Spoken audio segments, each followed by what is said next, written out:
selalulah mengeluarkan pukulan tanpa kena pukulan. Semua lawan-lawan saya pelajarin dan saya jadikan strategi latihan saya. Begitu saya pertama kena pukul kenceng, itu di pikiran saya udah, oh shit, gagal nih. Seekor singa, dia sudah memilih korbannya dia sudah mempelajari gerakan korban dia, terus dia sudah tahu apa gerakan apa yang mau dilakukan untuk menghabisi korban dia. Kunci, tim adalah kunci yang penting. Saya selalu memikirkan goal saya. Saya tidak mau menghancurkan goal itu dengan sikap teledor. Gimana kita mau jadi yang terbaik kalau kita selalu puas sama hasil yang udah sekarang ada? Nggak akan bisa jadi yang terbaik.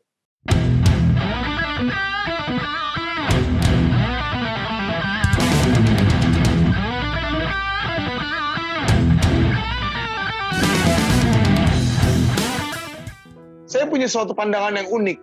Bela diri itu sama kayak kita memulai suatu bisnis. Kita harus mengerti dulu pondasi apa yang mau kita mulai dari bisnis kita gitu loh.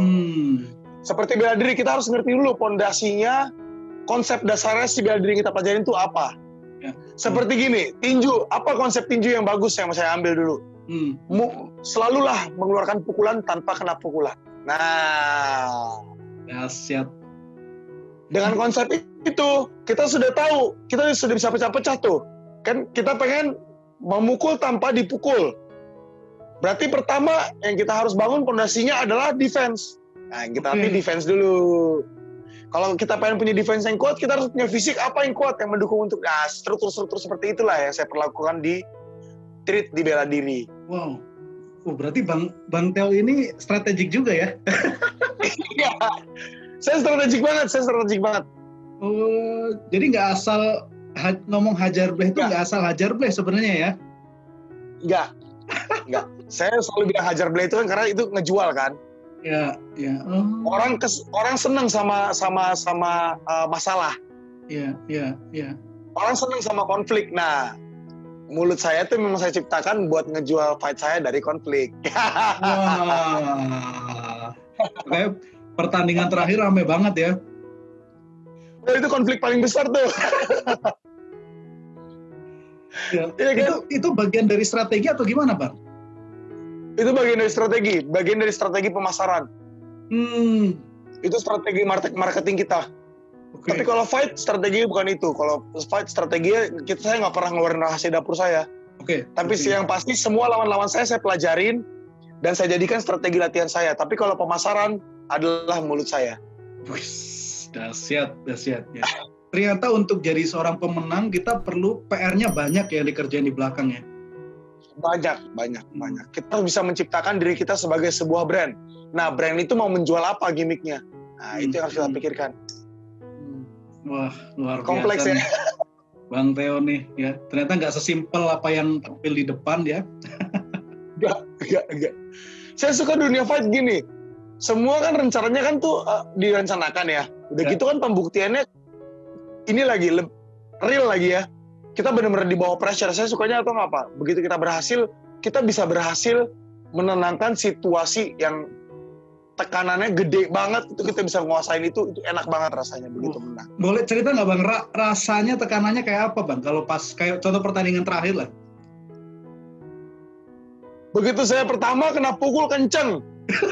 Itu di pikiran saya udah, oh shit, gagal nih di pikiran saya. Cuman saya tetap nggak bisa, kan kayak latihan kita udah direncanakan. Kalau saya gagal kena satu pukulan saya jatuh, udah ada plan B-nya. Udah ada plan B. Saya tetap di otak saya plan B. Okay. Terus Ahong datang dengan ground and pound kan terus maksa. Tetap saya di otak saya ke plan B. Kalau plan B nggak jalan, ya berarti nggak ada istilah berakhir, nggak ada. Dia harus bunuh saya atau saya tidak akan berhenti melakukan plan B. Oke. Wow. Bang Theo menggambarkan Bang Theo sebagai orang yang seperti apa sih Bang dalam merencanakan pertarungan Bang? Saya menggambarkan diri saya, kenapa nama ring saya pakai itu adalah karena saya menggambarkan diri saya adalah seorang singa. Seekor singa.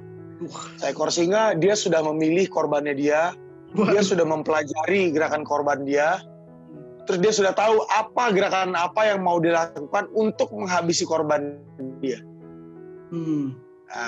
Saya menggambarkan diri saya seperti itu. Dahsyat ya singa karo nih. Oke, ini menarik nih. Menarik ya. Artinya eh, kan orang namanya pertandingan sering dekat dengan emosi, artinya udah hajar aja gitu kan. Iya. Ternyata untuk menang nggak sesimpel itu ya. Nggak, sangat tidak sesimpel itu, tidak sangat tidak. Berat, susah. Yes. Bang Theo, dalam prosesnya ini bekerja bersama tim atau gimana, Bang? Saya bekerja sama tim. Kebetulan saya membutuhkan waktu 10 tahun buat menemukan tim yang benar-benar solid. Solid itu bukan cuma latihan setiap saat, tapi di saat kita bertukar pikiran, dia ada di satu garis, ada satu frekuensi. Oke. Kadang kan ada teman latihan yang bisa membagi capek sama kita, bisa ngebantu, tapi begitu ngobrol nggak satu frekuensi, nah itu yang berat. Oke ya. Jadi tim ini juga kunci ya menurut Bang Theo, gimana Bang? Kunci, tim adalah kunci yang penting. Karena bagaimanapun kita matang memikirkan konsep kita, tetap waktu berjalan pasti ada keraguan, pasti ada loss-nya. Nah, tim itu fungsinya adalah untuk meyakinkan kita kalau kita tuh ada di track yang benar atau tidak. Oke. Wow. Jadi penting banget nih ya, kalau kita ketemu dengan tim yang kurang tepat, bisa salah juga ya Bang ya? Nggak bisa berkembang kita, di bidang apapun. Saya rasa seperti itu ya. Iya. Di bidang apapun, kayaknya kalau kita tidak ketemu tim yang pas buat bekerja, wah susah sih, pusing sih. Nah, ini mantep nih, karena omongan terakhir Bang Theo ini berlaku di semua bidang nih ya. Kalau kita partnernya nggak pas, pusing sendiri ya. Tapi begitu partner kita pas, bisnis gampang banget kan. Kita ngejalanin usaha apapun, kerja apapun enak. Ya. Karena kita udah tahu frekuensinya di mana. Itu udah enak banget tuh. Yes, Bang. Lawan paling berat yang pernah dihadapi, Bang? Lawan yang paling berat yang saya pernah hadapin itu waktu saya fight di tinju. Oh, di tinju? Di tinju, karena saya waktu itu juga kebetulan kondisinya saya ada di bawah. Peringkat saya masih di bawah, peringkat dia udah pernah juara berkali-kali. Wah. Ya. Itu lawan saya yang terberat. Dan ternyata, lawan terberat saya itu, dialah menurut saya dia. Nggak ada lagi sih. Tapi waktu itu Bang Theo berhasil mengatasinya? Enggak, saya kalah. Kalah. Total kalah. Kalahnya karena saya tidak bisa mengontrol diri sendiri. Maksudnya gimana tuh Bang? Saya bertanding di bawah kendali emosi yang sangat tinggi. Itu yang nggak boleh. Seberapa bahaya Bang kalau kita tanding itu pakai emosi? Sangat berbahaya sih, karena di saat emosi ya, nggak cuma di fight, di semua hal. Kalau kita membuat keputusan pada saat kita emosi, itu adalah keputusan yang terburuk yang pernah kita lakukan di hidup kita. Itu aja. Iya kan? Betul. Setuju nggak? Betul. Makanya orang tua atau di sekolah kita diajarkan untuk membuat keputusan dengan kepala dingin.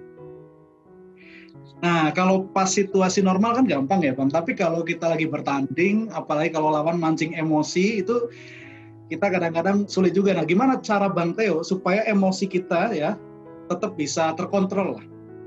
Disitulah kuncinya, kenikmatannya. Kalau saya selalu gini, saya selalu memikirkan goal saya. Saya selalu memikirkan goal saya. Apa goal yang saya kejar? Saya tidak mau menghancurkan goal itu dengan sikap teledor. Saya itu aja. Emosi adalah sikap teledor. Emosi itu teledor. Itu gerbang dari kegagalan. Saya nggak mau apapun menghancurkan niat saya. Nggak ada yang boleh. Ini kalau kita bicara goal itu goal jangka pendek atau gimana Bang Theo? Kalau di pertandingan goal yang sekarang sih menang. Goal itu adalah menang. Kalau di bisnis itu goal itu kan jangkanya panjang. Iya. Kalau di pertandingan saya sudah membuktikan banyak di depan orang-orang sekarang. Se-Indonesia udah tahu lah saya juara sekarang. Tapi di bisnis saya berasa saya belum bisa mengejar goal saya. Masih butuh perjuangan lagi. Wah, ternyata nih pejuang di bidang yang lain juga nih Bang Theo nih. Iya. Luar biasa. Bang, kalau boleh tahu apa sih yang memotivasi Bang Theo nih untuk terus melangkah, untuk terus latihan, untuk terus mengatasi diri sendiri gitu? Saya sih pembuktian kepada semua. Terutama pembuktian kepada diri sendiri. Saya kan seperti tadi saya bilang, saya orang sangat kompetitif dan tidak pernah puas. Jadi saya mempunyai standar yang lumayan tinggi. Begitu saya punya target A, saya mencapai A, saya merasa ternyata itu bukan A. Padahal semua orang udah bilang berhasil. Saya nggak pernah menganggap diri saya berhasil. Saya nggak pernah berkepala besar dengan hasil yang sekarang. Karena gimana pun juga kita harus nggak boleh pernah puas sih sama hasil sih. Iya. Selalu pengen lebih sih, itu yang penting sih. Oke ya, jadi always aim for more ya, selalu mencari yang lebih tinggi. Selalu. Yes, kalau menurut Bang Theo sebagai pemenang harus punya prinsip itu nggak Bang? Haruslah.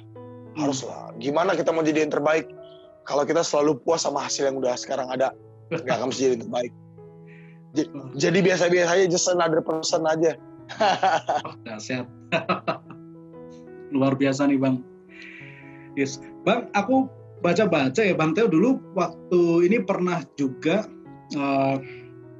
berada di salah satu titik yang sulit terkait dengan narkoba Bang dulu Bang. Ya. Itu gimana caranya Bang waktu itu bisa benar-benar bangkit Bang? Karena nggak semua orang bisa lakukan itu kan? Nggak semua orang. Banyak yang gagal. Saya lihat banyak yang gagal. Terlalu banyak yang gagal malah. Betul. Saya sih ya, jujur ya. Iya. Saya sih udah lelah sih waktu itu. Udah lelahnya gimana tuh? Udah lelah sama gaya hidup yang seperti itu. Terus saya udah muak sama orang-orang yang ada di lingkungan saya. Karena kan dengan seperti itu kan saya mengelilingi diri saya di lingkungan yang orang-orangnya semua pemakai kan. Iya. Saya sudah muak sih, itu nggak kemana-mana sih. Itu cuman titiknya, endingnya ya mati.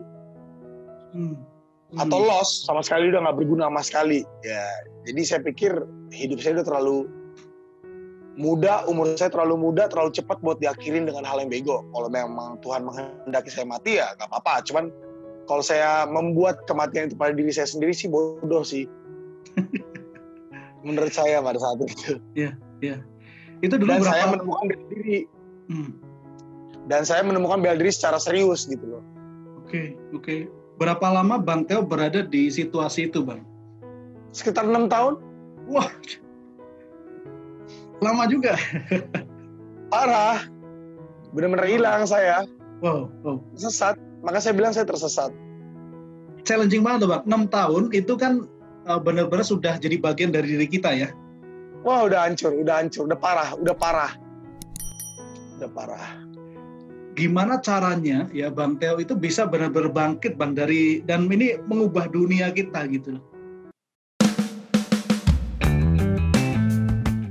Saya mengelilingi diri saya dengan orang-orang yang sehat, di lingkungan orang sehat, yaitu di lingkungan olahraga bela diri. Tidak punya penghasilan, tidak punya aset, apapun nggak punya, tabungan nggak ada, lahiran anak, nggak punya uang, ngais-ngais uang ke kanan kiri, jualan merchandise bela diri segala macam, masih kurang. Target saya adalah mensejahterakan keluarga saya. Karena keluarga saya, istri saya, anak saya kan udah sabar nungguin saya bertahun-tahun ini. Saatnya saya memberikan balik kepada mereka, melakukan yang terbaik buat mereka, menghasilkan banyak kebahagiaan buat mereka.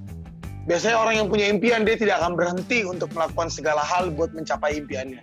Haters adalah orang-orang yang mendorong kita untuk selalu jadi terhebat juga. Wah, karena apa? Kita mau selalu mematahkan omongan mereka dengan prestasi. Jangan pernah menyerah dalam keadaan apapun. Jangan pernah menyerah.